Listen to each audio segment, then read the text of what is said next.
আলহামদুলিল্লাহ, স্বপ্নযাত্রায় এক ধাপে গিয়ে গেলাম। যদিও এটা সামান্য বিন্দু মাত্র প্রয়াস, তারপরেও আল্লাহ ভরসা। আল্লাহর রহমতে একদিন অনেক বড় হবে।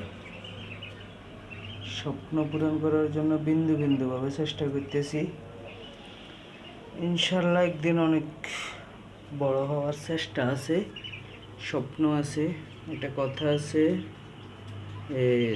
ছোট ছোট বালুকণা বিন্দু বিন্দু গড়ে তোলে মহাদেশ সাগরত। ইনশাল্লাহ বিন্দু বিন্দু করে একদিন অনেক বড় হওয়ার চেষ্টায় আছি। যেহেতু এই মুহূর্তে একদম বড়ভাবে শুরু করা আমার পক্ষে সম্ভব না। সবাই দোয়া করবেন আল্লাহ যাতে আমাকে কামিয়াব করে, সফল করে।